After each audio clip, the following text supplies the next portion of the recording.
All right, welcome everybody. Happy New Year. Happy New Year. All right.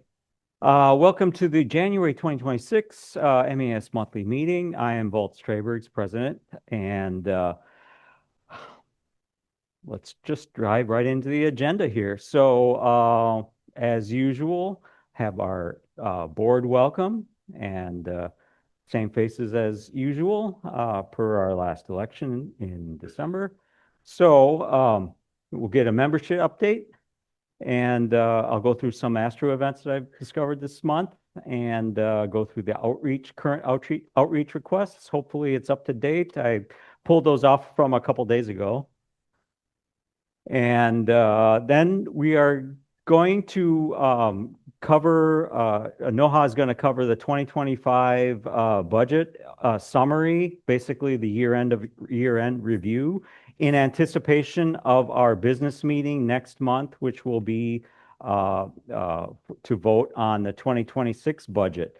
And we're not going to present the 2026 budget in this meeting, but we will publish it online, and we'll make it available to membership prior to the budget meeting in February. So we do anticipate the budget business meeting in February. So please attend in person or online. You'll have the opportunity, members will have an opportunity to vote on the 2026 budget. Okay. According to Jerry, we've got a couple award or two tonight. I don't know if Jerry's in the room or if he's online, but he promised he has something for us. And then we have a member presentation from Dan Meyer, some additional public service announcements, and then our own Ahmed Reda will be our featured speaker talking about Sufi's Book of Stars, Fixed Stars. So let's get into it. All right, the MAS board. So everybody except, I believe, Claire is here in the room. So board, please stand up or wave your hand. So Noha, John Zimich, Bill, and Jesse, and myself. All right.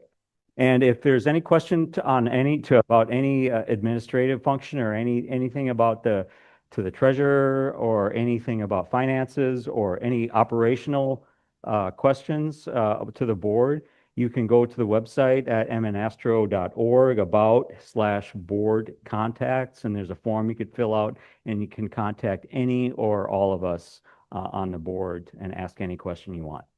All right.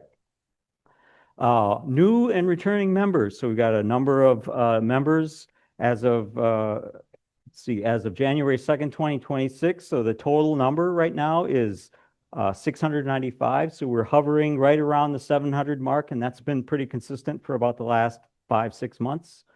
And anybody on the list here who is brand new in the room or online, if say, raise your hand and say hello to everybody.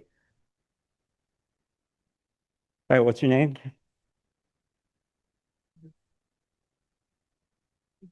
Okay, well, welcome, welcome. He's just very, yeah. Tony, welcome.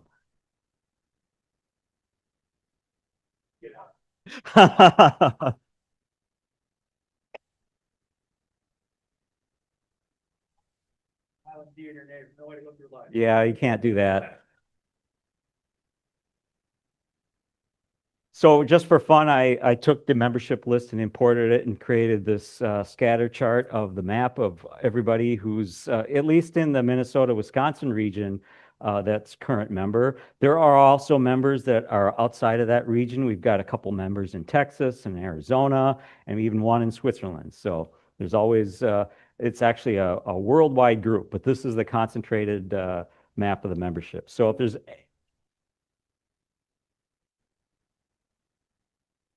Oh, I'll sign up. Yeah. Yeah.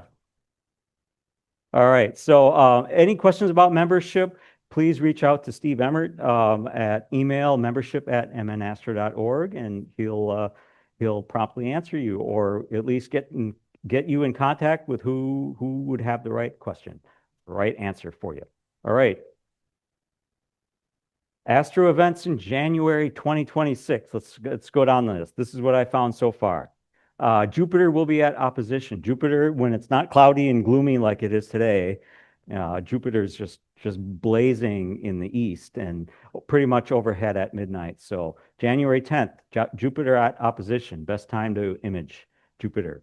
Third quarter moon, also January 10th. New moon, January 18th. January 19th is the Gamma Ursae Minorid meteor shower. I wouldn't hold my breath on that one. January 23rd, Moon, Saturn, Neptune, pretty much in a close grouping. Just about every month I mention some kind of asteroid that's at opposition, and this time is January 23rd. Asteroid 44 Nissa is at opposition, magnitude 8.6. Don't know anything about asteroid Nissa, but it's the 44th one listed. All right, January 25th, first quarter moon. January 26th, comet C 2024 E1 Oikos reaches peak brightness. Suresh, is that one that we should be watching for? Sure. Mag 14, it's still there. January 27th, close approach of the moon and M45. January 30th, conjunction of moon and Jupiter. February 1st, full moon.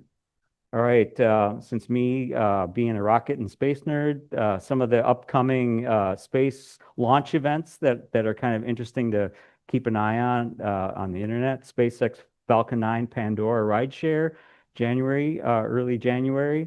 ISRO is going to actually have a couple of launches from India, the EOS N1, January 11th.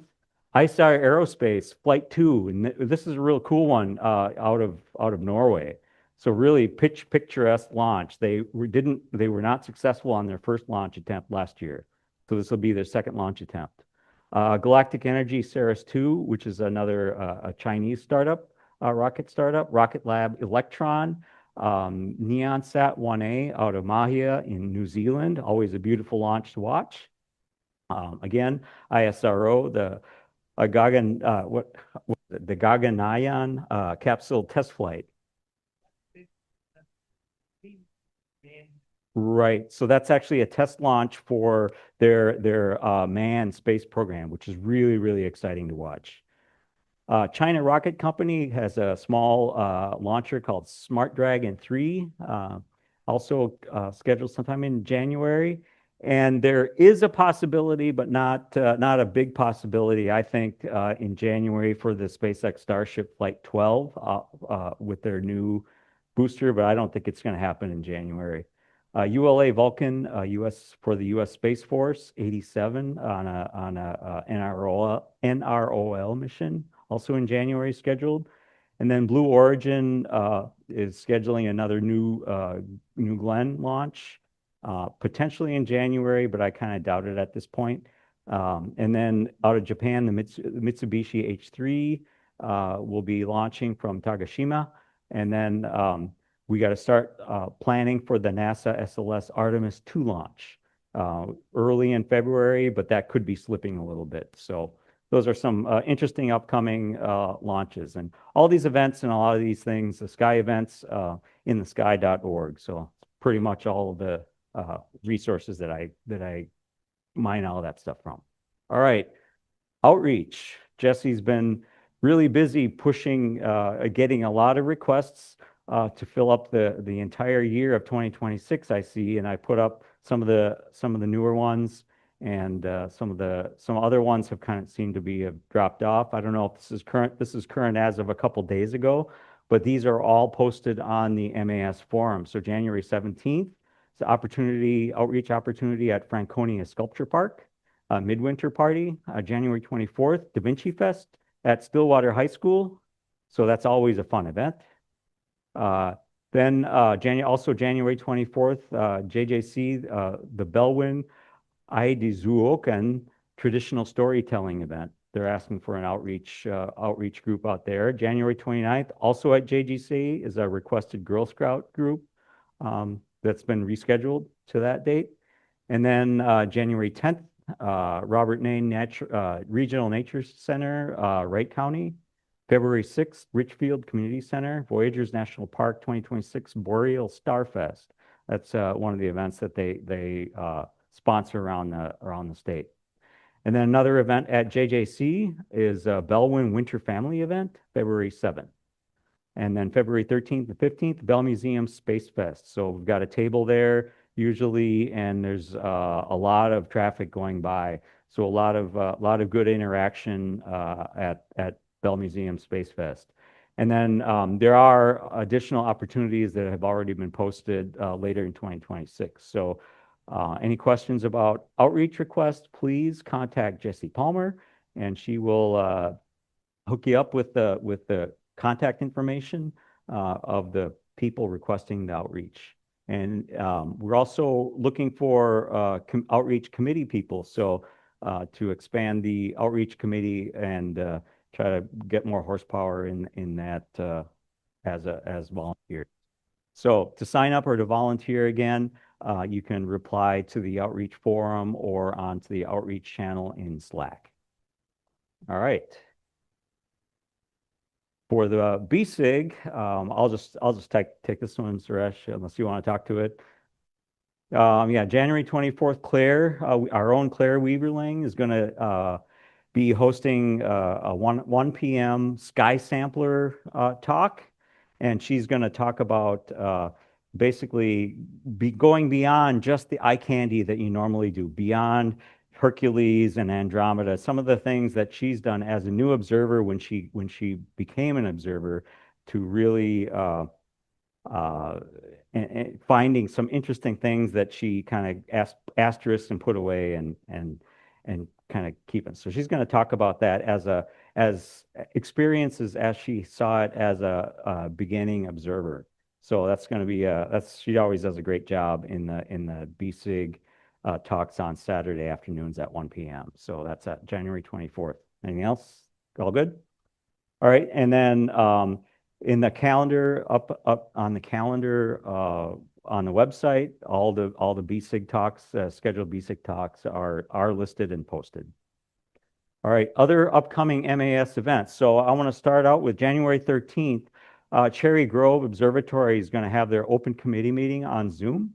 So if you look in the forum, you can see, you can get a link to the Zoom page, and that will be next Tuesday, I believe, at 7 p.m. So for about an hour. So since it's an open committee meeting, not only the committee people, but all memberships welcome to sit in and provide feedback. They're going to talk about the imaging rig status, any of the operational and budget issues they have for 2026 and opportunities to make Cherry Grove even better. So please, what's that? Yep. Okay. So Cherry Grove, that's the January 3rd, January 13th, the CGO Open Committee meeting. January 24th, again, is Claire's talk, BSIG talk at 1 p.m. The next monthly meeting will be Thursday, February 5th, right here at the Andetu Techa Education Center and online. That will be a business meeting, an MAS business meeting. We will be voting on the 2026 budget. So please come and provide your vote, and hopefully we get a budget passed for 2026 and get into the observing season come March.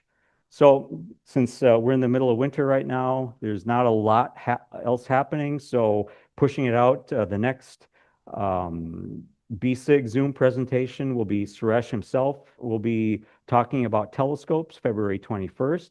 And then the first LLCC observing weekend will be March 13th through the 15th, weather permitting, of course.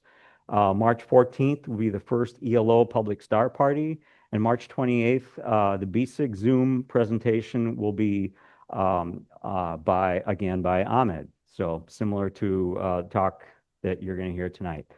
So those are the upcoming events. Other events have been scheduled and are put on the calendar. So Mark, yes, question? Okay, I was going to mention Cedar Creek. So Cedar Creek has put together their calendar and has been now approved by Cedar Creek. And the Cedar Creek Public Star Party calendar will be posted onto the website this weekend. So that'll also be posted up. So So currently posted on the website are all of the public star parties for ELO, all of the LLCC observing weekends, Northern Night Starfest, Camping with the Stars, and the Cedar Creek and the BSIG events also. BSIG observing events have also been posted on the calendar. So we're pretty much filled in the calendar. We're still waiting for dates from Cherry Grove. I'm sure they'll talk about it in the meeting next week about the Messier Marathon and all that stuff that happens at Cherry Grove. So go there. Yes, sir. You mentioned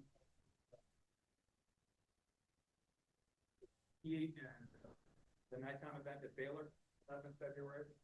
Is that on the forum? Has that been posted on the forum? I didn't see it as of a couple days ago. I didn't see it. Jesse, have you heard anything about the? We haven't heard anything. Okay. Yeah, Baylor, February 20th to February 28th. I just didn't know. Usually we have something going on for that. I did too. Okay, we'll contact Jesse. If you can contact Don Gazdick, and we can figure out whether something's going to be open for that. Thanks, Ron. All right, 2026 key holder training. We have not scheduled anything yet, so we're waiting on dates for the scheduled key holder training for ELO, JJC, and Cherry Grove. NNSF normally will be the training, the key holder training for LLCC, or by special committee request. We will do key holder training as well, as long as there's a key holder available on that particular observing weekend. But and as soon as those key holder training dates get published and scheduled, we will let you know, and I will be publishing them. I'll be talking about them every month here. All right. So public service announcement. So you have the microphone. Yeah. Steve.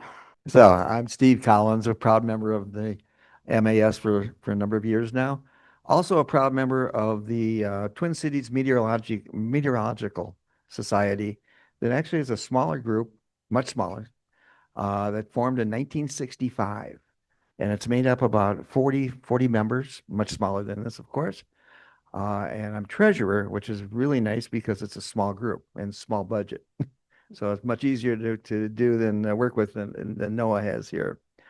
What we have next Thursday in this same room, starting at 7 o'clock, 6:30 for social and snacks, is our 5th annual Minnesota State of the Climate presentation. It's free. It's a free event. The keynote speaker at this year's event is St. Thomas University professor John Abramson.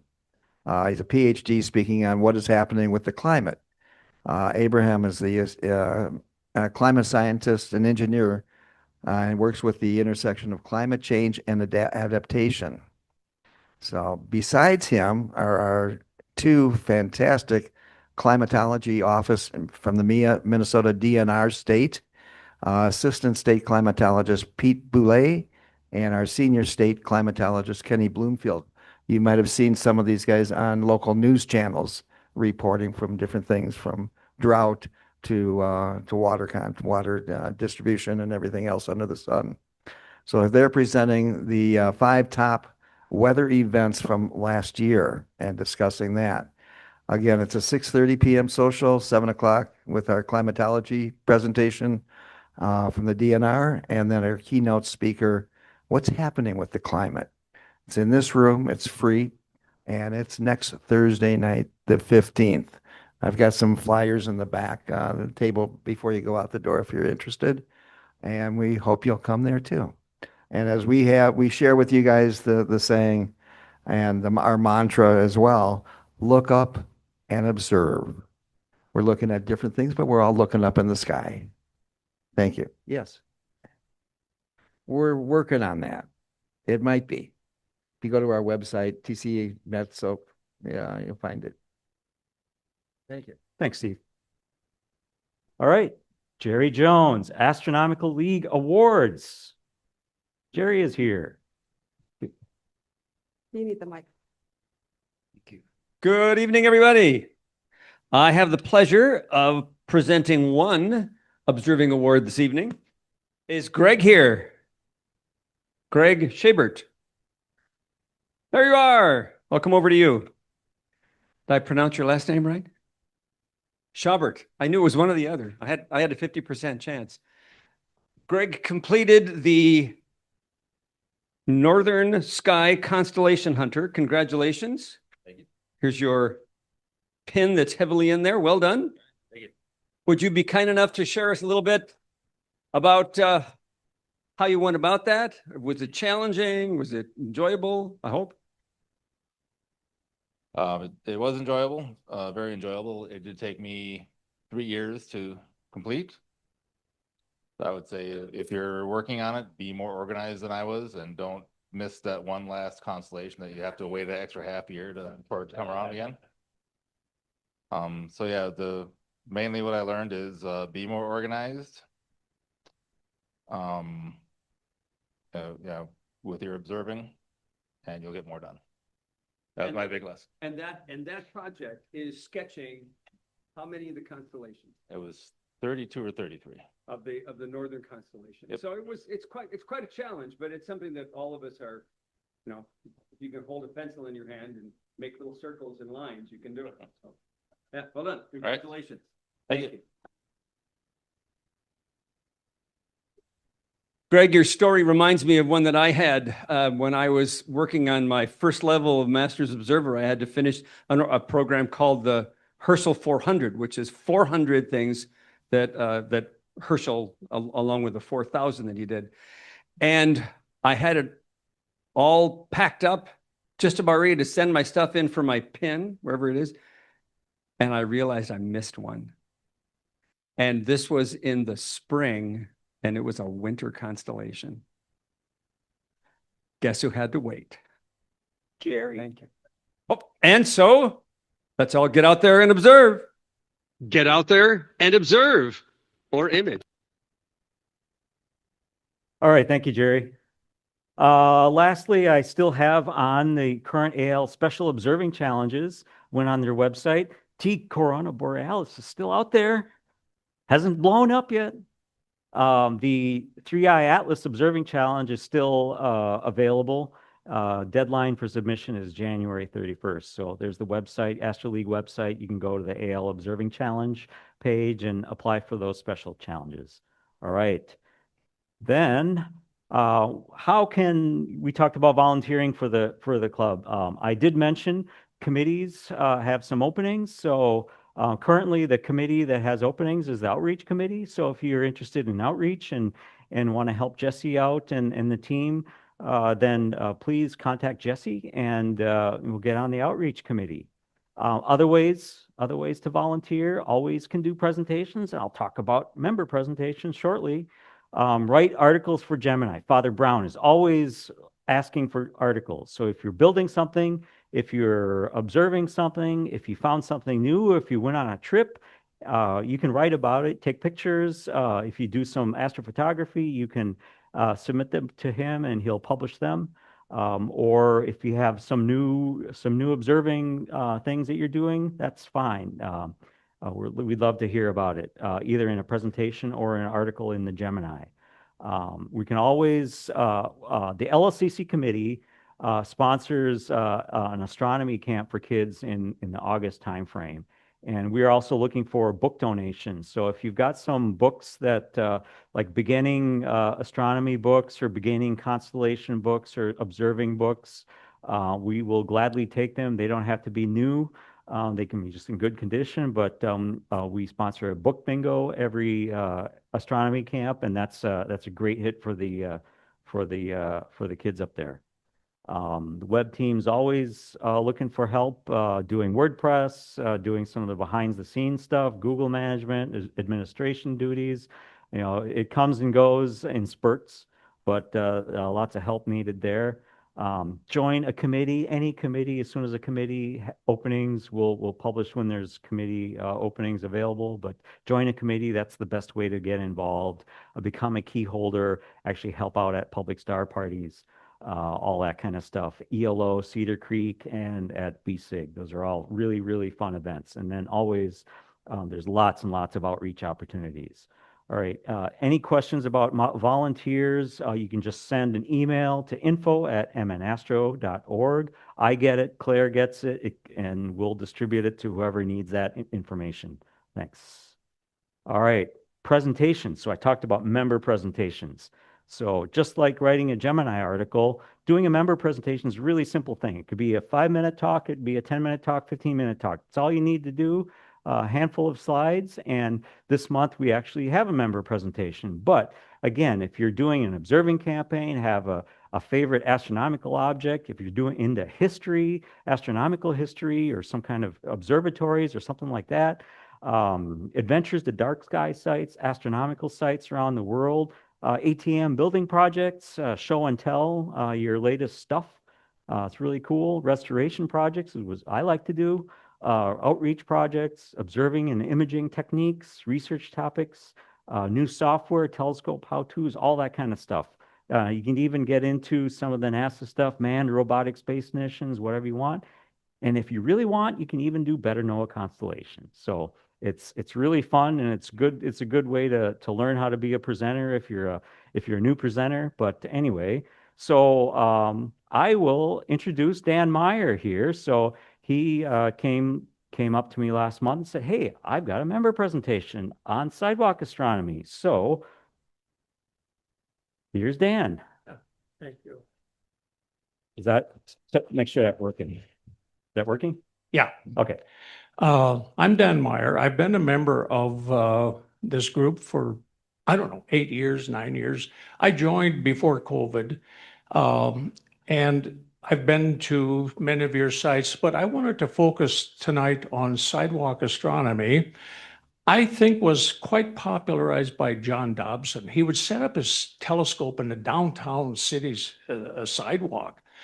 And I live in St. Anthony, which is one of the inner ring suburbs, and we have a sidewalk, crappy viewing conditions, but it's still a place to get out. Now, sidewalk astronomy is a little bit like going to Metcalf or any of the star parties, except there are some big differences. When you are out at Metcalf, you kind of expect the people who show up to have at least know why they're there. So when I hold my telescope out to the sidewalk, I'm setting it up usually in the daylight, and people are walking by. And I've had people say, "What is that thing?"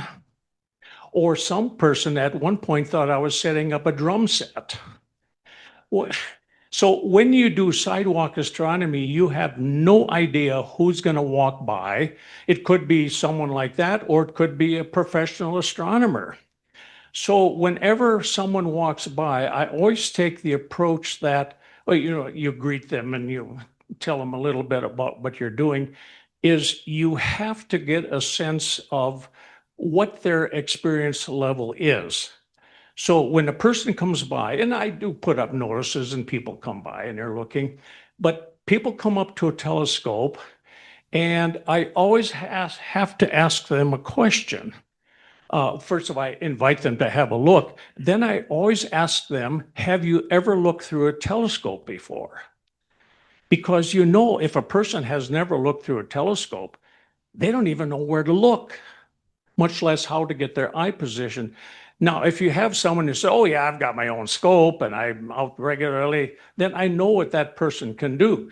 So depending on what the answer to that question is, it determines what I do next. I mean, I've had people come up and, okay, here's an eyepiece, and I instruct them how to get their eye close enough. And hopefully I've got something in the eyepiece and maybe they can see it, maybe they can't, but it sometimes takes a while and they finally catch on. Now, one thing I've learned is, now I don't want to dumb down my presentation, but I don't want to use language which they're not going to understand. I avoid technical language, especially about the scope itself. I just don't get into the technical stuff. But I want it to be rigorous enough so that they have a sense they're learning something. Now, after people come by, and I've been doing this now for 2 or 3 years, I get the same people coming back time after time. And whenever someone comes up to one of my presentations or outside sidewalk astronomy, I encourage hands-on. I know not all of you are comfortable with that. I had an experience several years ago. I was out at Eagle Lake, and it was a public night, and I was there, as an observer, and I walked up to the telescope, and I take my glasses off because I see better without my glasses. And of course, when I do that, guess what? I have to refocus. Well, I reached for the focusing knob and I was directed, don't touch the focusing knob. Well, I understand that because when you have a line of people, you don't want people fiddling with the focus. But, maybe that's a situation where you have to admonish people about that. But I really encourage hands-on. So once they got their eye down in the eyepiece and they've got a reasonable eye relief and they're seeing something, and then I tell them, okay, look away. And I point out the focus knob, put your hand on that, grab hold of the focus knob.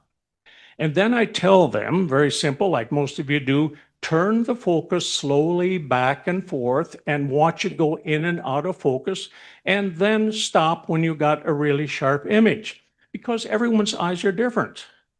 I mean, my glasses, without glasses, I have to refocus every time I switch. So I really encourage the hands-on.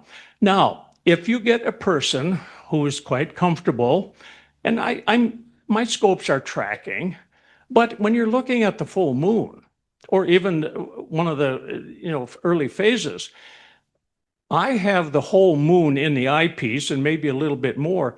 So I move them into, okay, if it's on my go-to scope, I simply hand them the controller and say, look, if you want to look at a different part of the moon, I forgot to change my slide. Well, what did I do? I broke it. Oh, here we go. It came back. What I show them, on the hand controller, you got up, down, right, left, right? And I said, put your thumb on there while you're looking in the eyepiece. If you want to move to a different part, press a button. I don't tell them which one because I have no idea. And I said, if it moves the wrong way, press a different button. I mean, what can go wrong? They can't break it. I mean, the worst can happen is out of the field of view. And on my other scope, which is an equatorial mount, I have a knob, manual control, and I have the little motor drive control, the same thing. I say, put your thumb on these two buttons, grab a hold of that knob, look in the eyepiece, and turn it and see what happens. Okay, so I encourage them to get their hands on the scope. I keep telling people, you can't break it, really, seriously. I mean, well, yes, you can, but it's not likely. Now, if I have returnees, people who have been coming back, time after time, I encourage them to come out early during setup. Okay, I've got two scopes. One is an equatorial mount, one's in the go-to, and mine you have to have the mount kind of oriented right and level, and that's not difficult to do. I plop them down on a sidewalk, and they can start, and I'm there to guide them, but I want them to get a sense of what it's like to get this thing set up. I don't want people just coming out for the fun part, looking at the sky. I want them to get, and people love to do that. Now, once a person has some experience or they come with experience, use them to help others. I've got two scopes. I can't be at both at the same time. And we're looking at different things usually. So okay, help people out over here. You help people out over here. So really, people love to do that. Now, also, while I'm doing this, of course, I've got my phone out, I've got my app on, I use Sky Portal.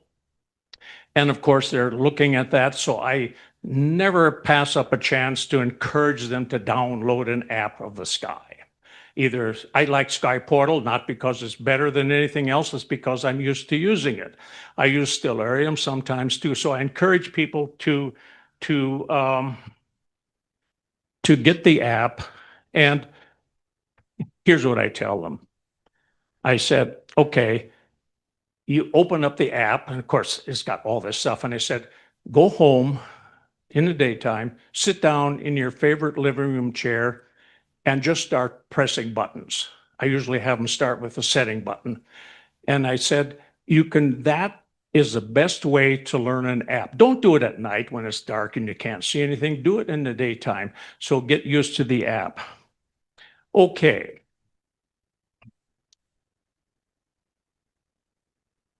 Equipment. These are my two scopes. You've seen probably that one on the left out at Metcalf quite a bit. It's my Skywatcher 12-inch go-to. On the right is, well, that is a cobbled together scope. 6-inch on an equatorial mount with a clock drive. Okay, obviously the one on the right, you see the knob, that's for one direction, and there's a little hand controller which you can't see, which can move in the other direction. And of course, the go-to has the little handheld set with the four knobs. On the right, well, everything that I carry that I need to set up the scopes is in those three boxes.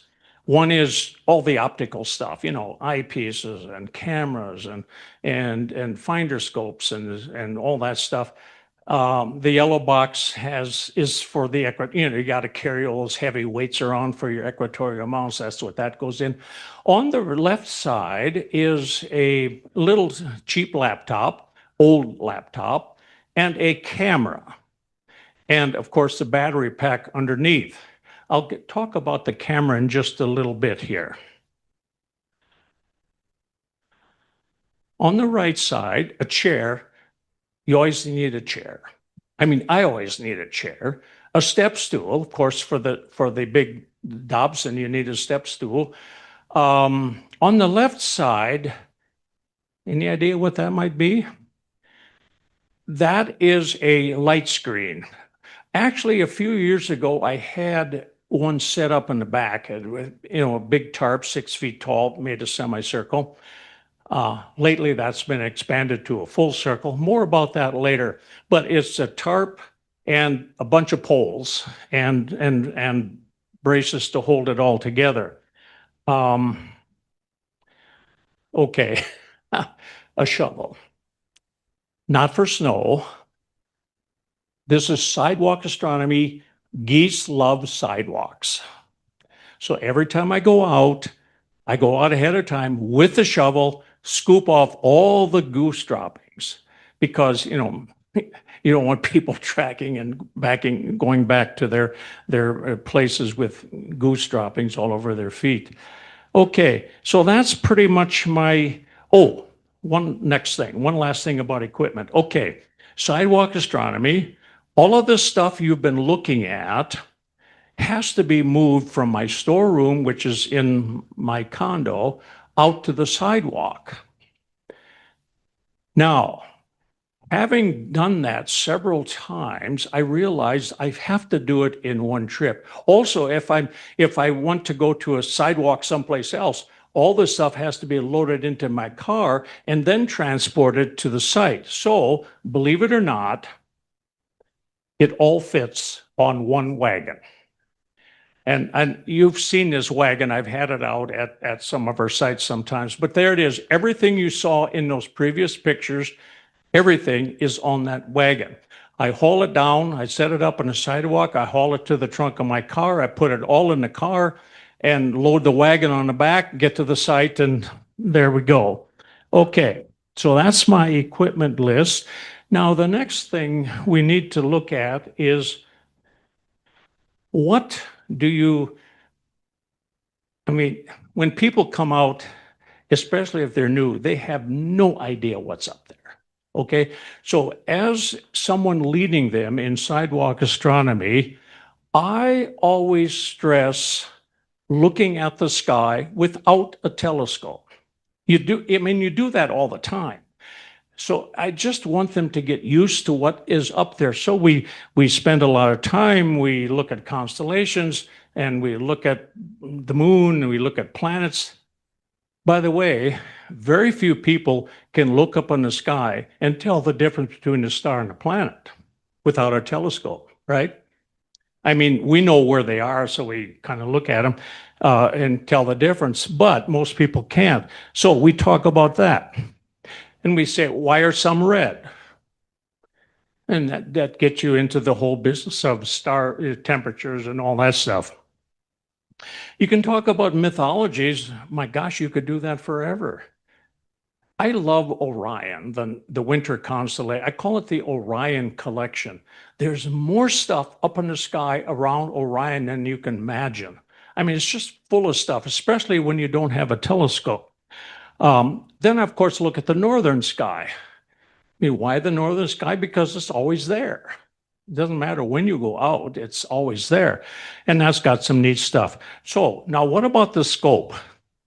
Believe it or not, we kind of look at the moon and think, oh yeah, I've seen the moon.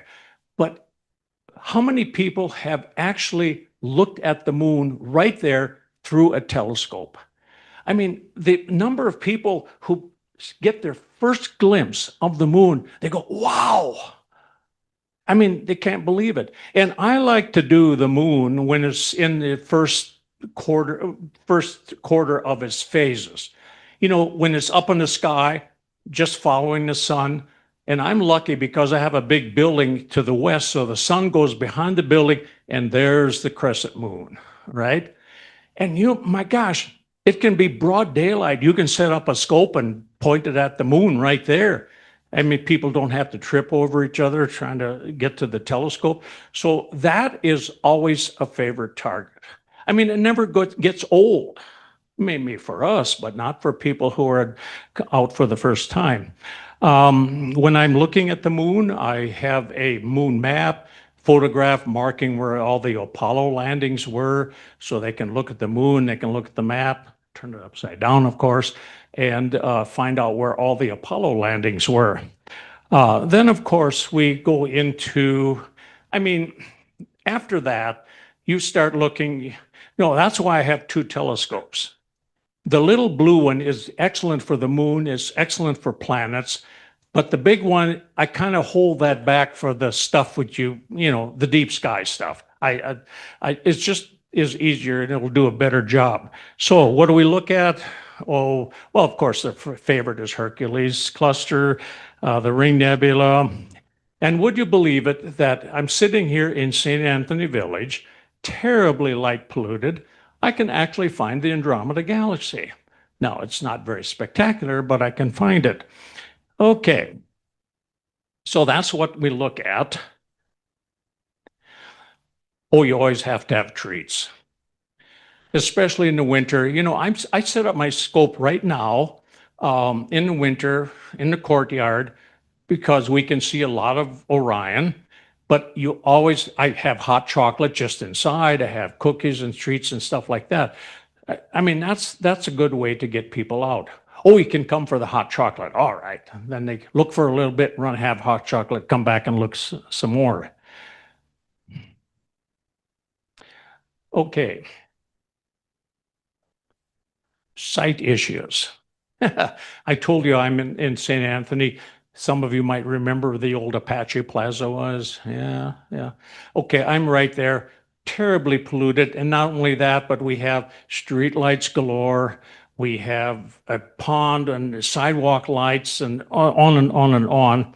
So let me show you what the site looks like. That's in the daytime. I'm looking in the left one, it's looking north. The right one is looking south. But the pond, you can't see the street in the back, but look at all those apartment buildings. You come back at night and it looks like this. And I love that pond. Not only do you get the street lights directly, but you get them all reflecting off the pond. So you get a double dose of light. Now, in spite of this, you can really, really end up seeing a lot of stuff. Yeah, you get images reflecting inside the telescope and so on, but you know, generally you can see a lot of stuff. Now, I told you that I built a light screen, and I built this several years ago because I got tired of looking at images inside the scope and so on.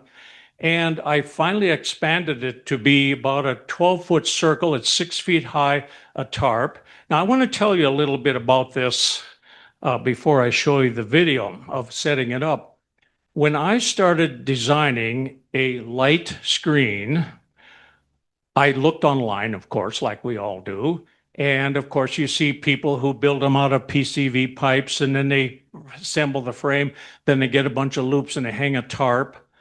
And I thought, no, when I'm building a light screen, I don't want any little bits, little loops and stuff. So I got an idea, you know, a backpacking tent. You unfold the tent, you put the frame in it, and the thing supports itself.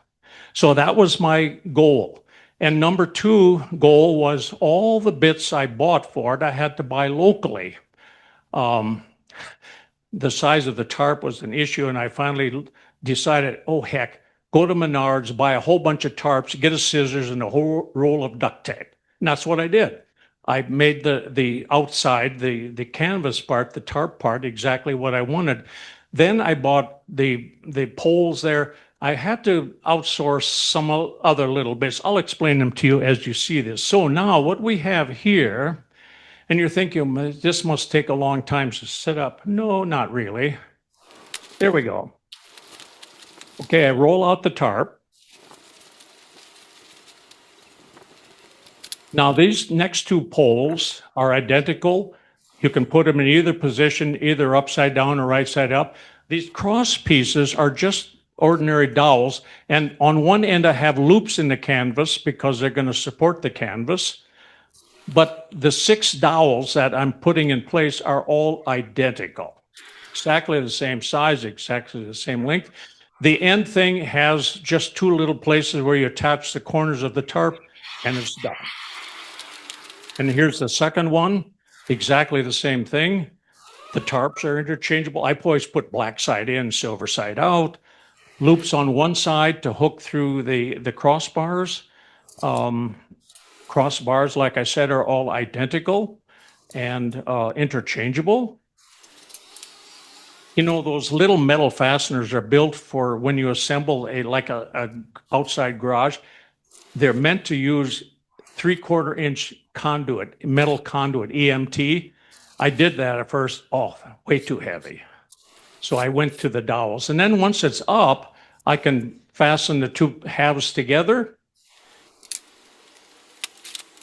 And now you have a totally enclosed circle about 12 feet across and 6 feet high. It's room for, okay, a scope, my big one, the camera and the little laptop, and about 4 people. And that's about it. Okay, one more here. Oh, publicity, very simple. I simply put a poster up in our building or do something online, and that's it, okay? And finally, I want to show you one more thing to wrap this up. There. Now, if you're a photographer, that's crap. I mean, look at it. But I'll tell you something. Look at the Ring Nebula. I can find the Ring Nebula in my big scope, and people can look at it. But when I've fixed it so I could pull out my eyepiece, pop in the camera, same, it's all adjusted, it's in focus, and that is a shot of the Ring Nebula taken off my laptop screen. That's what people see. Now, look at, all of a sudden you've got color in it. It's a big ring. The middle one is the Hercules cluster. You know, when you look at that, you really have to work at it to see the individual stars. They're all bunched together, but throw it, put the camera in, all of a sudden you've got that. Now, believe it or not, that one on the right is the Andromeda Galaxy. Now you look at that and say, "Ah, that doesn't look like a galaxy." But that's not why I'm showing people. I put this in because it's not, "Oh, look at the neat galaxy." No, my question is about the light that made that picture. I said, when do you think it left the Andromeda galaxy? And when you tell them it's over 2 million years, that makes an impression. So that's why I do these. And people don't mind that they're crap pictures. They are kind of wowed by this sort of thing. So that's my sidewalk astronomy. Thank you. Thank you very much, Dan.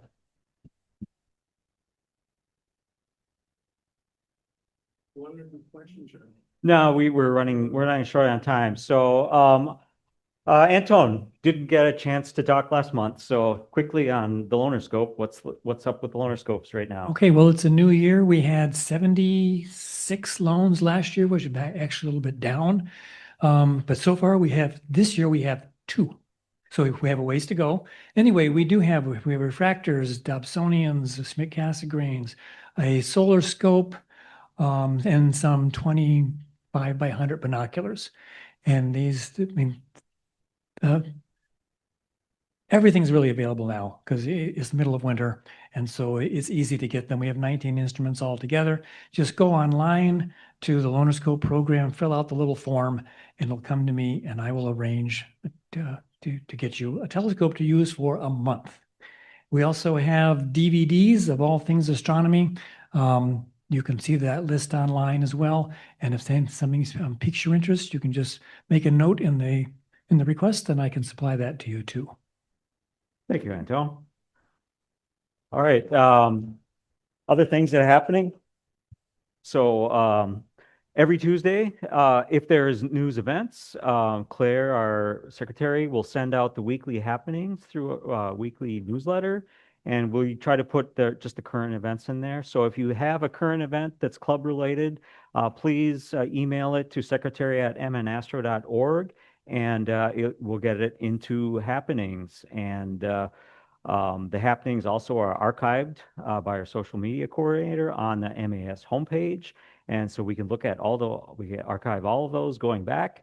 And then basically, if you want to subscribe to that as a new member, you get subscription, or you can just subscribe by filling out this form on the homepage as well. So really simple for a weekly happening. And you don't have to be a member for that. Anyone can subscribe. Online communities, mentioned Slack. Slack is a member-only community that's allocated to a nonprofit. So we use that a lot for communication. The board uses it. A lot of the committees use it. The MN Astro forums, that's basically our operations forums, and we can sign up for keynote or key holder training and all that kind of stuff, and events about star parties and questions. And very popular is the marketplace as well. We have a YouTube channel. This meeting, as is every meeting, get edited down, and also BSIG meetings and other special events get added to the MAS YouTube channel. So just search for Minnesota Astronomical Society on YouTube, and you will find all of our presentations there.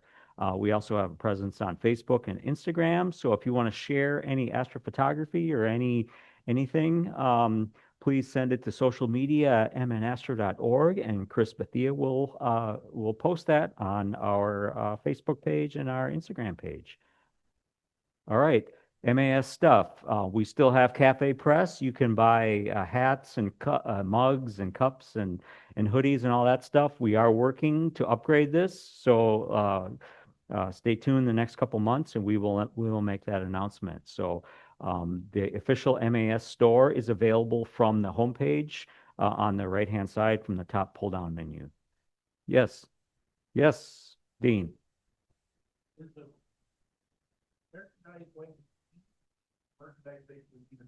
The new store, I believe, has a much larger variety of things like polo shirts, lots of other bags, and Phil, maybe you can describe a little bit, just very, very briefly. Sure.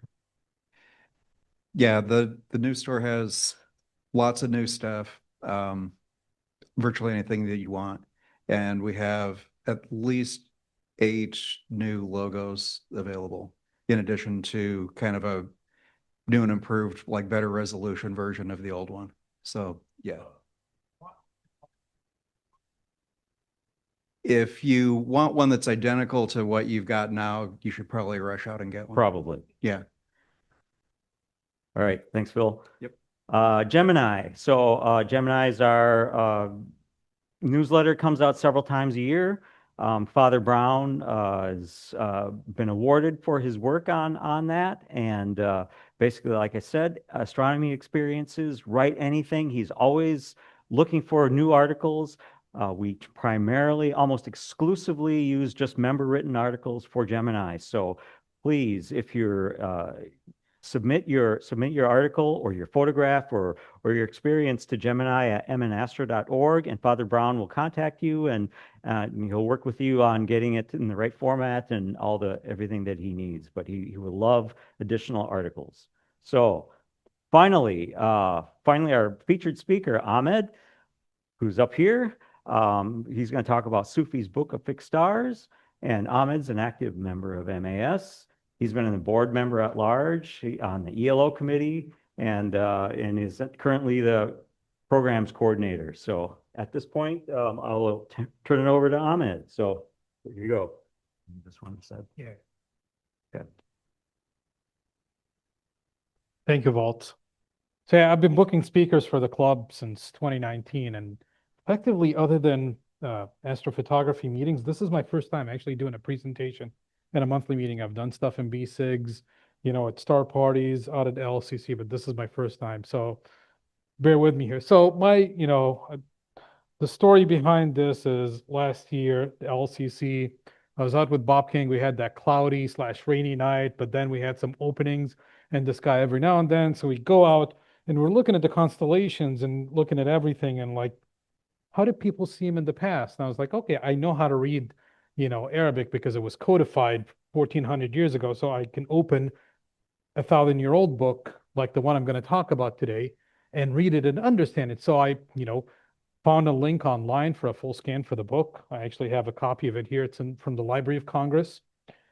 Opened it back, last summer and started reading it.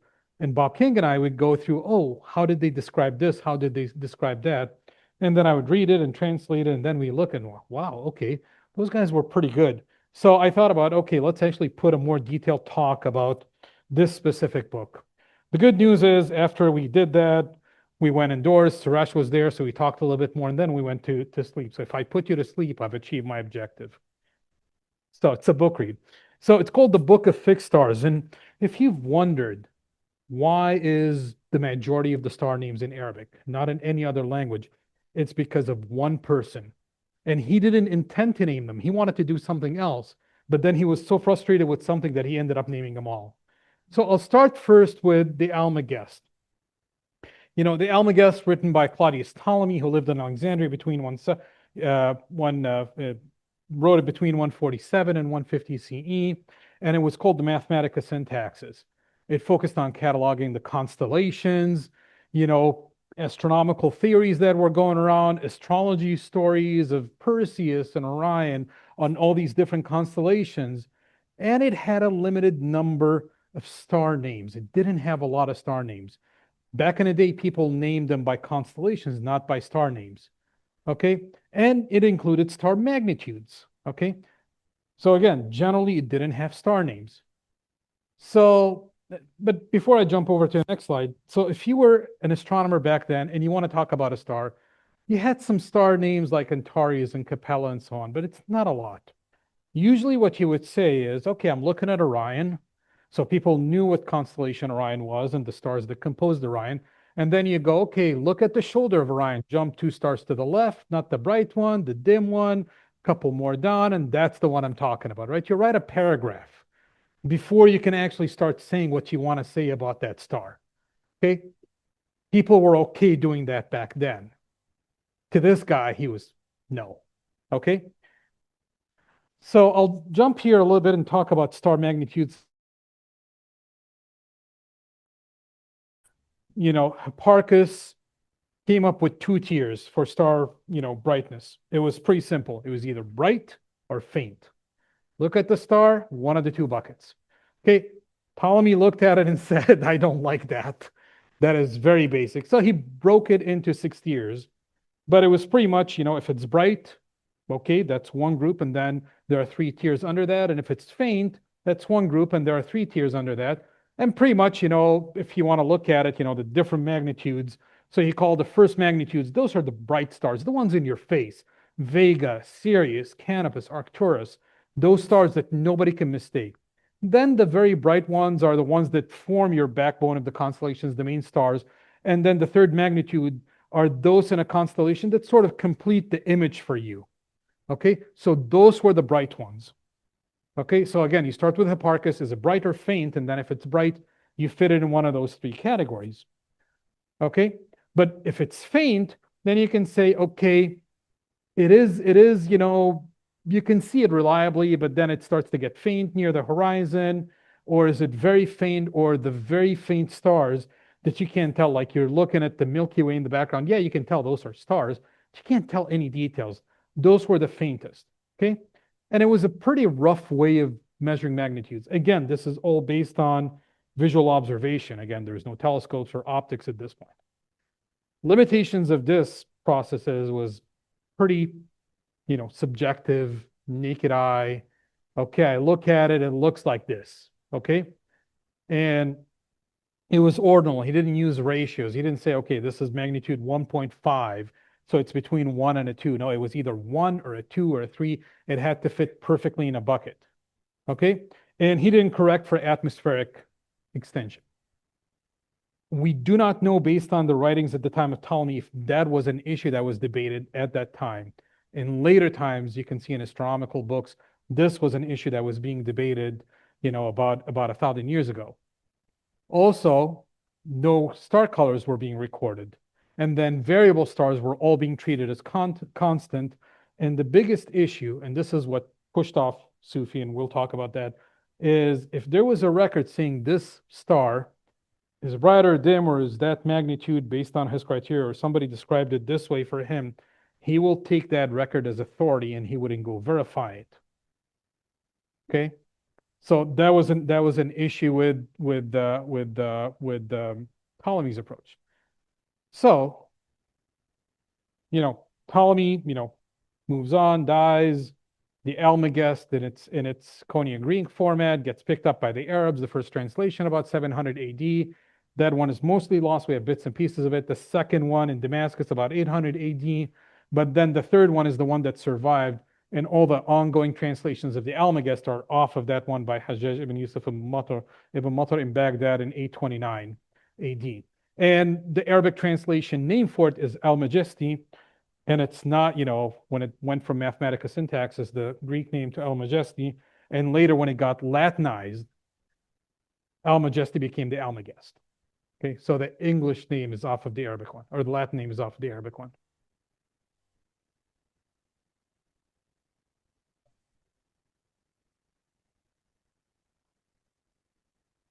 You can say Almagest, yes.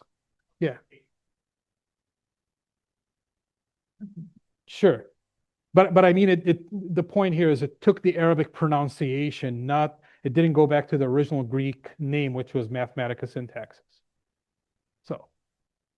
So at the same time that the Almagest, became translated, available to the society at the time, and that spoke Arabic at the time, and that was from Spain all the way to Central Asia. Arabic became the language of science for the time. Everybody wanted to do something called Zij tables, and they're effectively astronomical tables. You had al-Khwarizmi, who algorithms are named after. He invents algebra, he invents equations, and because he wanted to present everything as a sine function, every object in the sky. So everybody wants to go and do more of those. But then they become very challenging to do if before you even take a measurement for a star, you remember the whole paragraph about, oh, jump 4 stars, go up, go down, go, do all that stuff. It's really hard writing a book like that. It's going to end up being a very thick book, just describing what are you looking at before you can even capture a measurement. Okay. So everybody was doing these at the time. And as I said, You can have somebody, in Cordoba writing it, and then the data would get copied over in a book and then transferred across, and you can have somebody in Central Asia a year later reading the same data. It became very challenging for everybody to do data comparison or writing comparison of what are you talking about here, which star? And those are for the ones that didn't have names. Now, some stars had names, but which name do you use, right?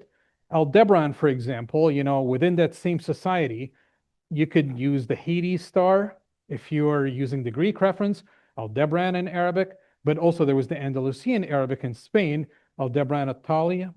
Or if you're using Persian, which was also used, and this one was pronounced Jeshmi Gav, or the Turkic one, Göktengri Guzu, which is, I know in Turkic, Göktengri, that's the blue god sky, Tengri, and Guzu means the eye of the god for Aldebaran, okay? So unless you knew that all these, unless you knew that whoever wrote the book used that name for that specific star, you can read the name and have no clue what they're talking about. So there was no consistency. There was no reference where I can open something and read. It's like, oh, he's talking about Hades star. I don't know what Hades star is, right? If I'm in Central Asia and I'm using Turkic, for example, right? So there was a lot of frustration, and those are for stars that had names, and they were into a lot. So here comes our, the main subject of our story, Abdurrahman ibn Umar al-Sufi. He was born in 903 near Rai, which is eventually that city ended up expanding significantly and became Tehran in present-day Iran. So it's in northeast Iran. And then later he lived in Isfahan, which is in central Iran during the Abbasid Caliphate. He lived a little bit in Baghdad and did some of his measurements from Isfahan, Baghdad, and from Rai. And he even traveled around the region to do his measurements. But he was skilled in Persian, Arabic, and Turkic, and educated in theology, astronomy, and at the time if you did astronomy, that means you did math. He also has writings in medicine and in philosophy.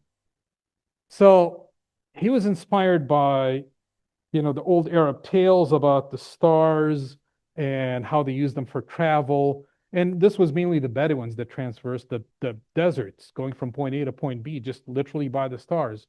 And they're really good at it. So he was inspired by that. And he read the Almagest, and he started to notice there are issues with the magnitudes that Ptolemy had in there. So he wanted to redo those and fix them. But then the stars didn't have names.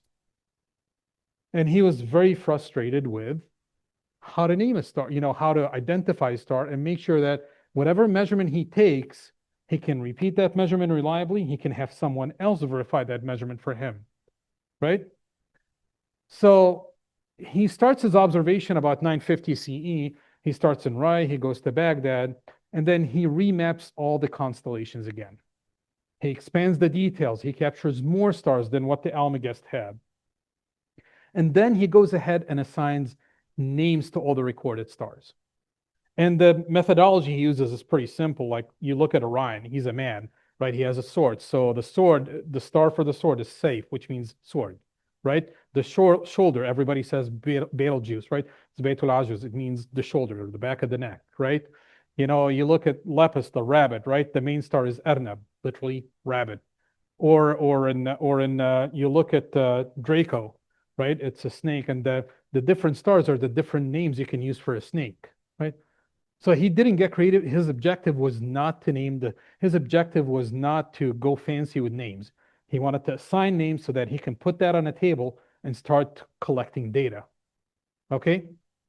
So he expanded the details in list of stars.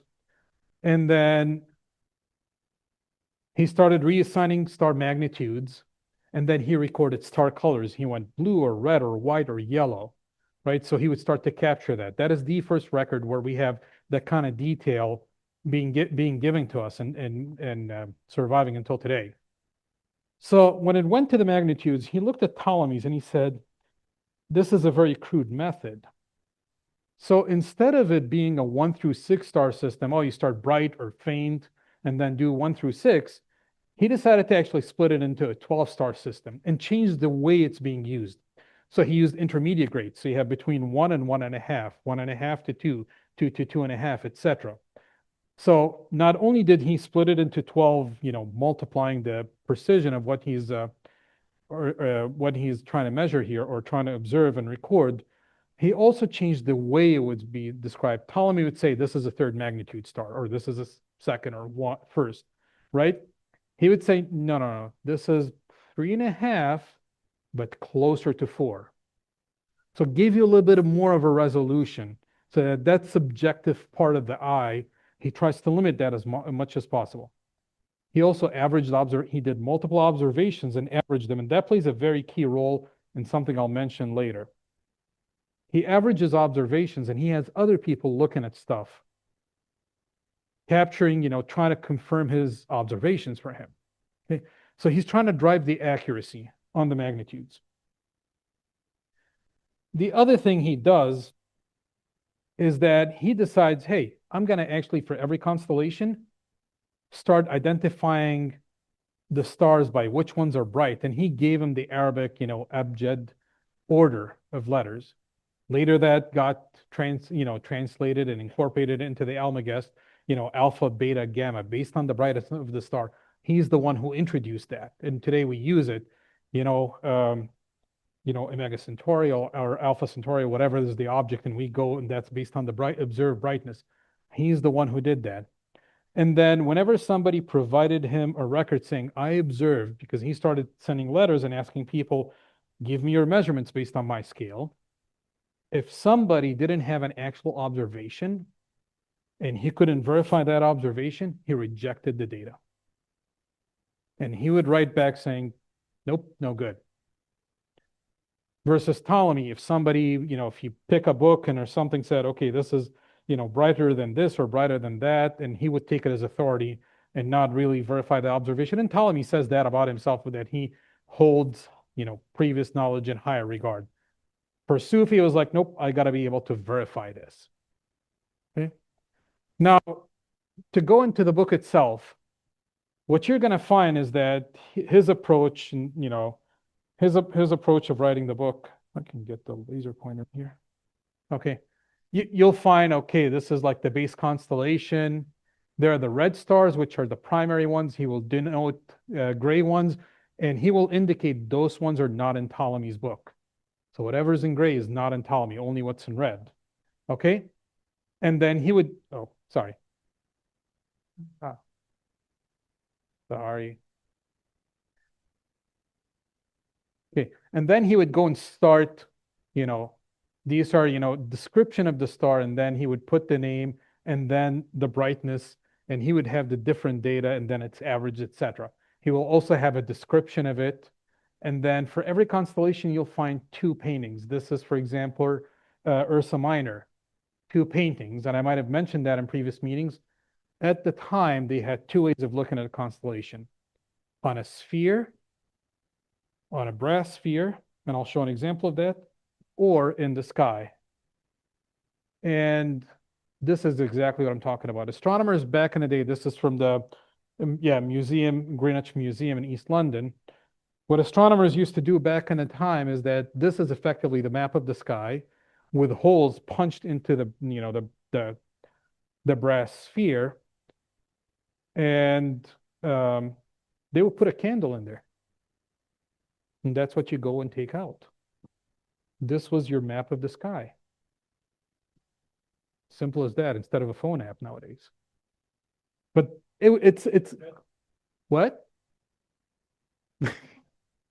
Yeah, LED.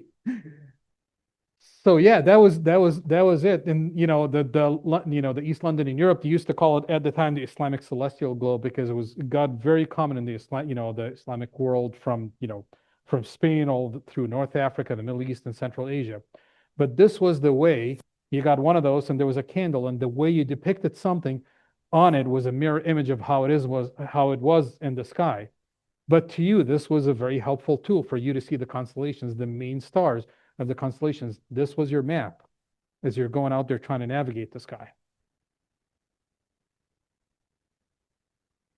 Yes. Yes.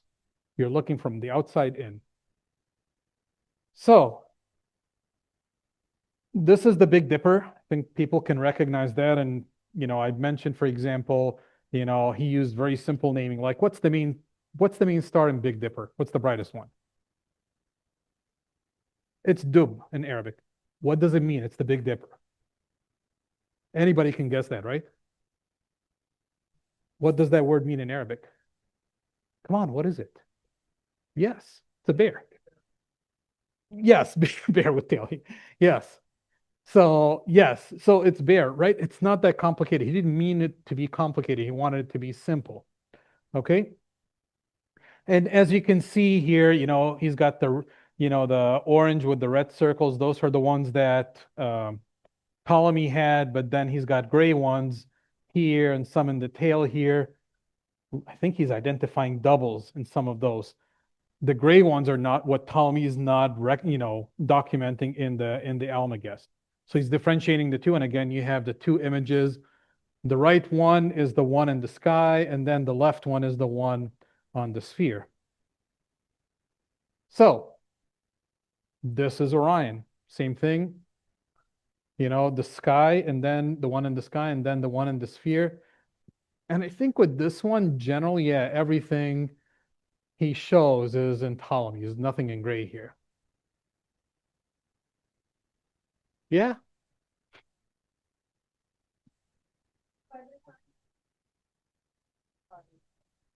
Yeah. Okay. No, this is an interesting one because Perseus here. And when he observed Perseus, yeah, you can see the orange ones or orange with red circles, but then you have a black or a gray one here and a gray one here.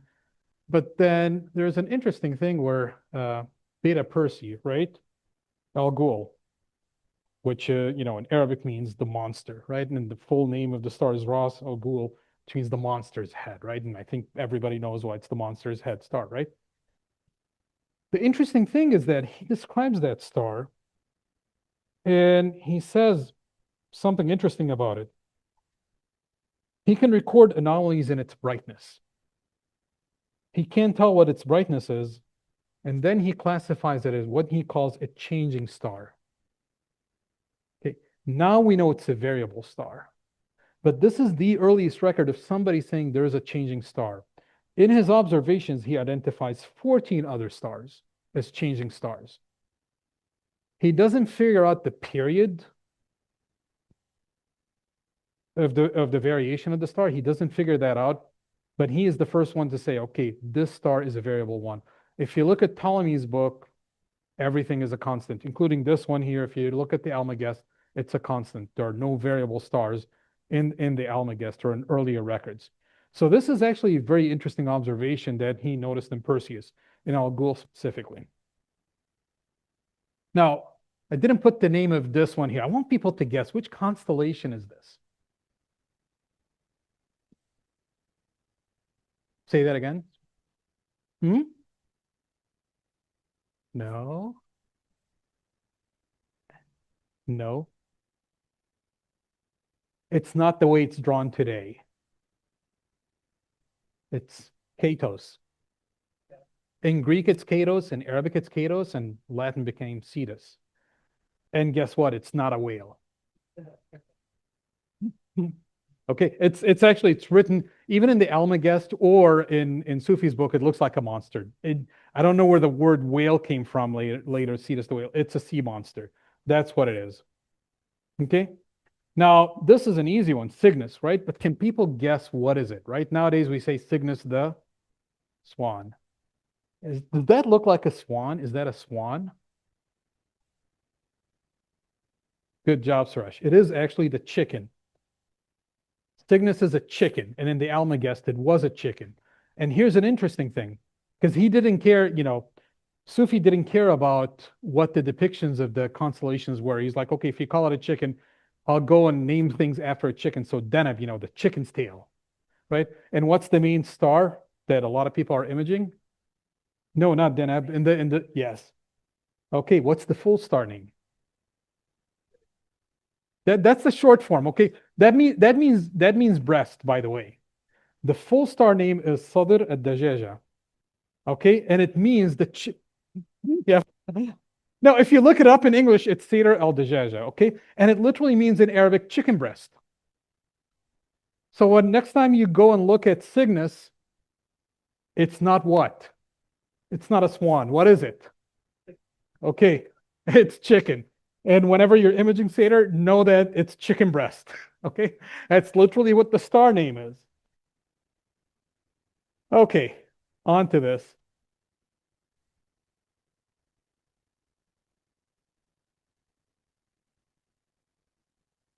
Yeah, yeah. None of the names associated with it come close to anything for a swan. Everything is associated with a chicken, from the tail to the breast to the wings, everything. It's a chicken. Yeah. It's a chicken, not a swan. So I tried to look into when did it become a swan.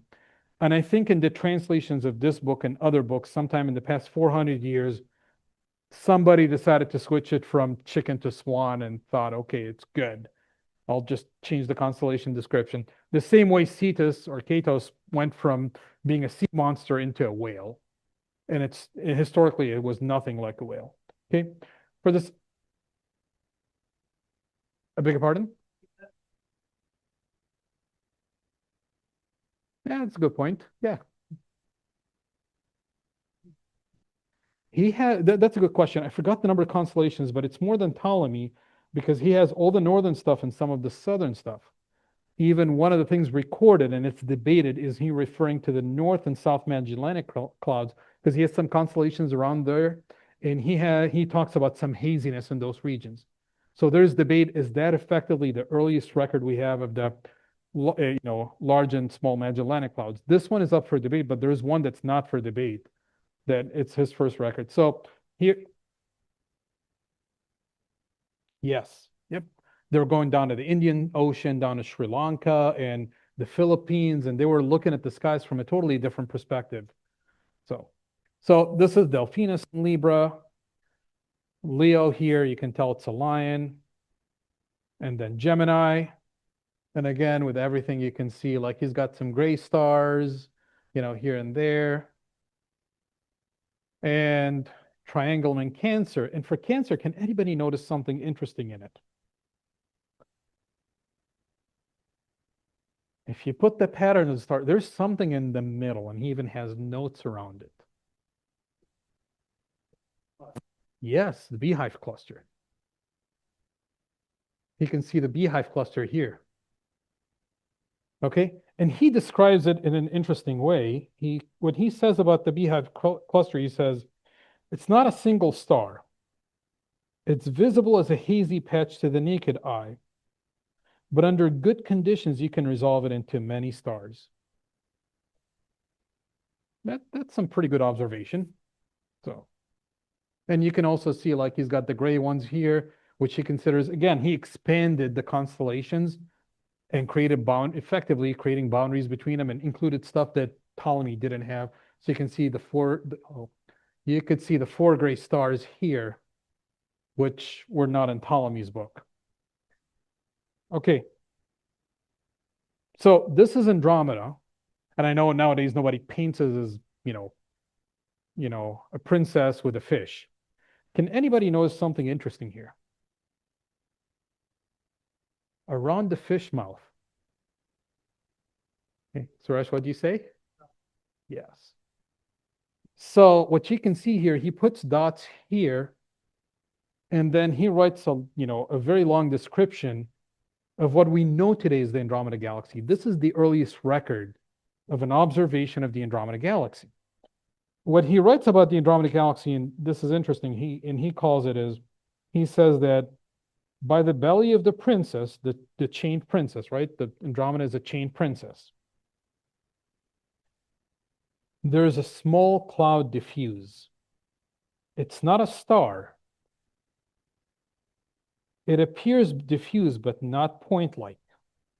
It has no sharp boundaries, visible to the unaided eye under dark skies, and it does not move like a comet or a planet. He concludes by calling it the small cloud of Andromeda. And he can tell the difference between that and star clusters, like you've heard the description he used for the beehive. There's another description he has that was very entertaining to read, like Omega Centauri was one of the objects he observed, and at that altitude everybody sees it, and he even described it as when you look at Omega Centauri, is like you're looking at a date cluster hanging from the palm tree. The stars are so packed closely together like a date cluster. That's how he described it. So he's pretty good. And again, he was trying to capture brightness and everything. They had good eyes, and also they had very low light pollution, and they were patient. So he was, yes, his observations and collecting others, yes. Yep. So he works on his book. Again, we said he started in 950, and for 14 years, he was collecting data, naming stars, working on it, and he publishes his book in 964 CE. And at the same time as he does that, he goes and he updates the Almagest brightness of the stars. He adds more star names, he adds more details. Most of the Almagest translations that survive today from the, all of them come from the Arabic translation, and most of the ones that survive today are the ones that he updated with a lot of details, fixing a lot of errors. And then between 964 and when he passed away in 986, he just kept updating more and more and more his measurements. He lived a good life because at the time the Abbasid Caliphate, the Caliph, gave him a monthly stipend to go focus on doing his work. But also when he finished his book and when he finished the Almagest, he got their weight in gold as a reward. So he had motivation also. So in other words, the more the pages, the more the gold. So, but by the way, during that time, it was very common if you translate a book, if you critique a book, if you write a book, if you enhance a book. And this was something that the Umayyads did, the Abbasids did, other dynasties did. Unfortunately, 200 years ago, 250 years ago, the Ottomans decided, now we're going to stop doing that. And you can actually start to see the decline of science in that region with that, the funding of sciences. This was a very old way to fund it. Okay, I don't know what the quality of your book is, but if you write a good book and you bring it over, you'll get its weight in gold. Okay, so how's he recognized today?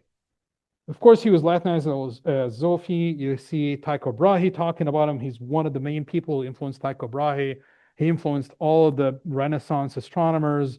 NASA and IAU named a crater on the moon after him and an object in the asteroid belt. So, and a lot of his books are surviving until today. A lot of the Almagest translations that you buy off the shelf nowadays is a combination of his book and the Almagest, and mostly the Almagest version that he updated. It's a merge of those two together. So it's sort of a bit, when you look at those, it's a bit hard to figure out, okay, how did they figure it out? How did Ptolemy figure that out at that time when that was discovered later? It's because Sufi updated the Almagest. Okay, now there's plenty of copies of his book out there. There's over 80 on displays in museums in Europe and the Middle East, all over the world. And it was translated to Latin in the 14th century. I even found a copy in the Library of Congress, fully scanned PDF that I downloaded of the book that was printed, about 200 years ago. So next time you look at the sky, think of how frustrating that was for him with no star names. And when you mention a star name, remember him, because although a lot of people don't know his name, everybody knows all the star names that they're using today. It's because literally one guy.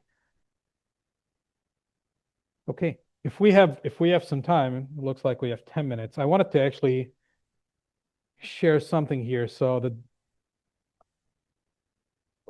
yeah, and I'm just gonna go through the PDF that I downloaded from the Library of Congress here. Oh, it's not displaying the book.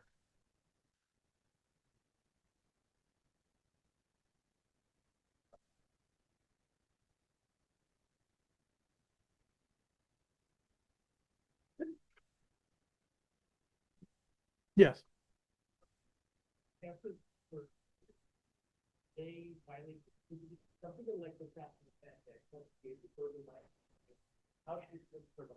Yes, it was what it became effectively the book that anybody wanted to do astronomy picked up that book, picked up the name, and did their observations. Sorry, thank you, Suresh. That's a very important question. And his book got printed and spread all over the world. The fact that we have the 80 copies that I'm mentioning, all of them almost date back easily 800 years, 1,000 years ago. So they're very, and to find a book that was written 1,000 years, so many copies all over the place, from Europe to North Africa to Central Asia, that means that his book, not only did it get used by people, it got very circulated, that we have so many surviving copies in a very good shape from that era.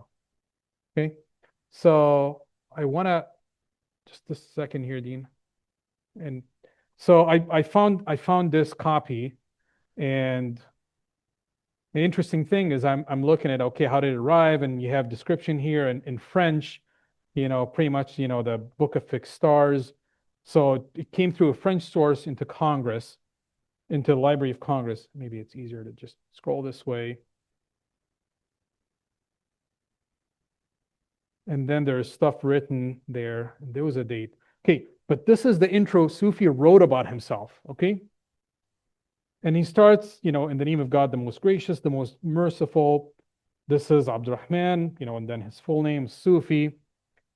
And then the thanks of God, effectively, I've seen a lot of people looking into the knowledge of fixed stars and its place in the sky and its pictures. And I found them into two groups.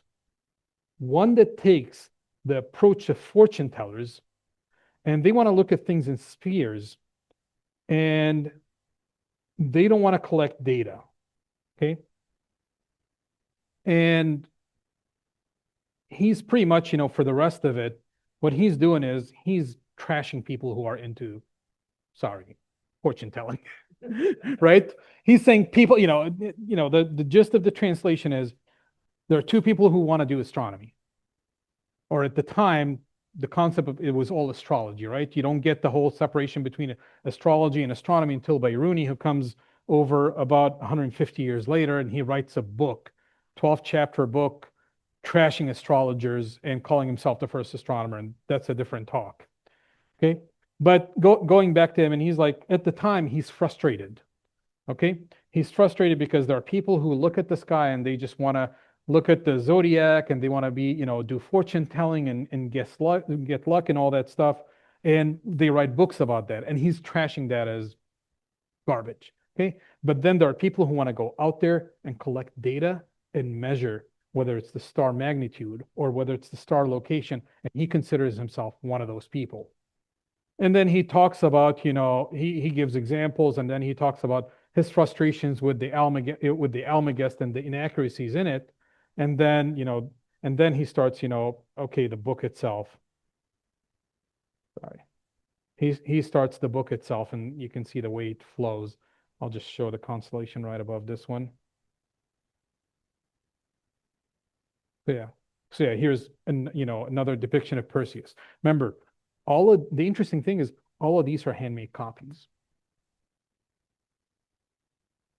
So the drawing was dependent on the artist. Hopefully you like the hair in this one. It's a different style. You had a question, go ahead.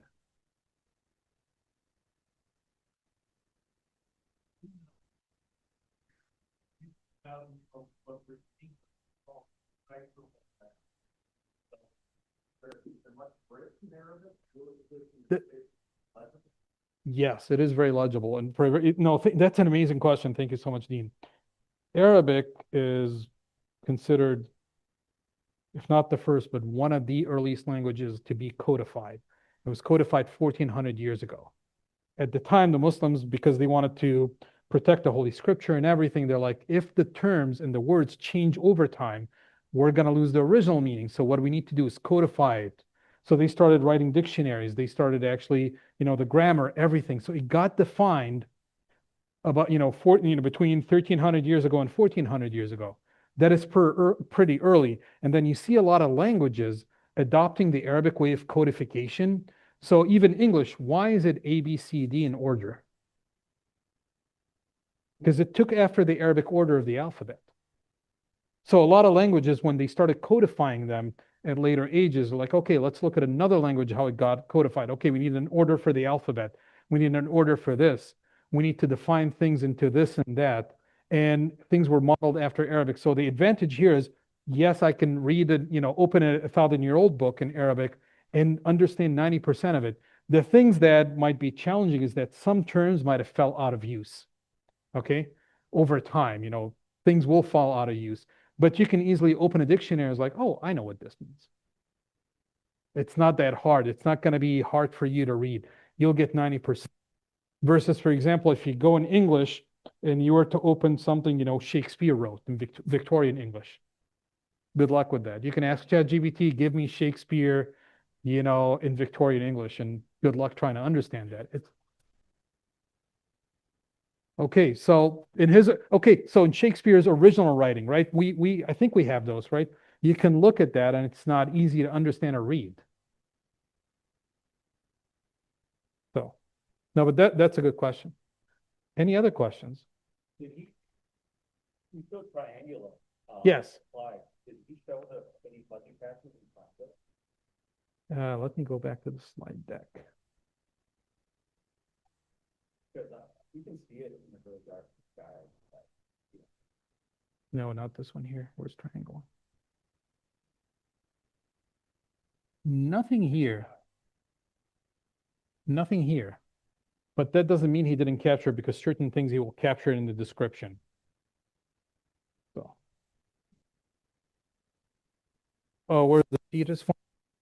This one? Sorry. Let me full screen this. It's easier to see. This one here.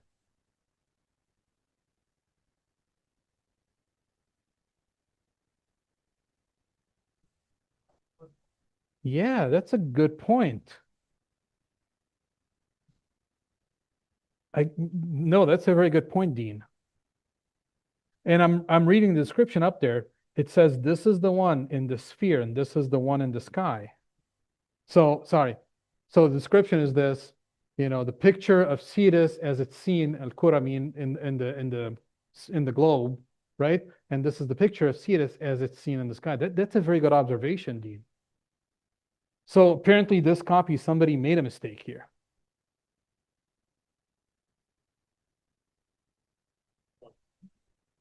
Yeah.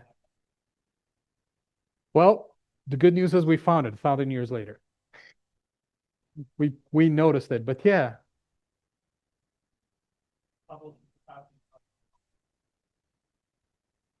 No, you want to know something, Dean? I'm looking at the letters of the stars and their mirror images. But the drawing itself is the same. The stars are flipped because the description, this is he calls this the second frog, right? This is the second frog tail. This is the third one, and the second is here. So it's flipped. So apparently whoever decided to draw that made a decision. Yes, I'm going to flip the star pattern, but I'm going to draw it, I'm going to draw it the same. Because remember, the original copy that Sufi, just to understand how books were produced back then. Back in the day, there was something called literally a book market. You'd find that in Cairo, and Baghdad, and Damascus, in a lot of cities. And the writer would write a book, and then he would send it to one of the people, shopkeepers in that book market. They will keep it. And then let's say Steve wants to buy the book. He goes to the shopkeeper, and then he tells him, I want Sufi's Book of Fixed Stars. And then you pay the down payment, and then Steve's come back 2-3 months later, because they take the original, they give it to somebody who goes and decides to copy it by hand. And then Steve comes over, okay, here's your copy. So this is from the one in the Library of Congress. Or no, I take that back. This picture is from the one in the Met Museum. I think that one is 800 years old. So I don't think between the original copy and this one, you don't know what things have changed over time, right? They didn't have a printing press. They didn't have photocopying. So, but yeah, he flipped the stars, but that's a good catch, Dean. Suresh?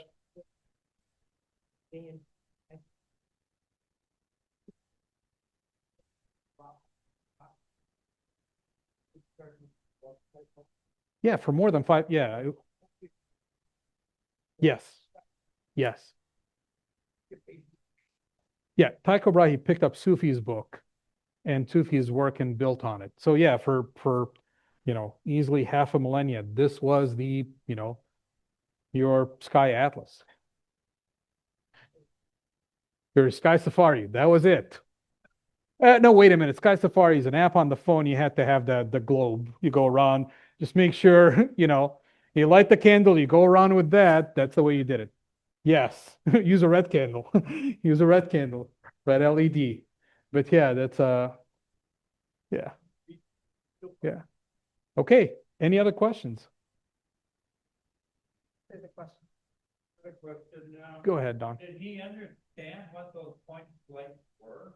That they were, what did he think they were? Did they think they were, balls of gas, stars? Or did he know what they were? So, okay, back in the day, most, if you look at ancient astrology, people thought stars were like gods or that spirits, and they gave a metaphysical aspect to it. By the time Sufi was writing his book, the whole metaphysical aspect of it was abandoned, especially amongst the Muslim world. The whole, oh, these are gods, or there is something mythological about it. All that was abandoned. What are they? There's a lot of theories. You find not him, but people contemporaries of him effectively saying this is just like the sun, except they're far away. So they had a good understanding, and even that goes a little bit even before that, before the Arabs. That thought process that, okay, this is the sun, just like the sun, but far away. And then everybody thought at the time that the sun was a ball of fire, for a very simple reason. When it rises, you can feel the heat. So the first thing that comes to your mind is, this is a ball of fire. Now, composition of gas and helium and how we understand it as today, I'm pretty sure they didn't have an idea. It's basically a ball. Yes. Yeah.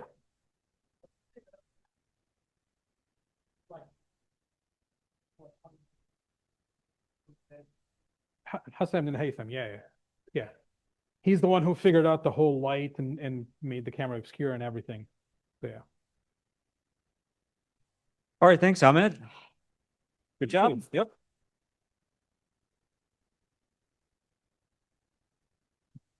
All right, that wraps us up for the night. Join us at Pizza Luce after the meeting. Group of us will go. Next February 5th, right here and online, will be our business meeting, our vote on the 2026 budget. We will publish the budget numbers after the board approves it in a couple of weeks, and we'll announce where that information can be found. Our scheduled speaker right now is our very own member, Bernie Stinger. So we look forward to seeing Bernie here. Thanks.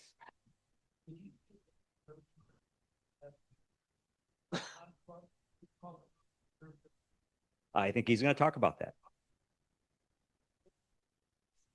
All right. We'll see you next month.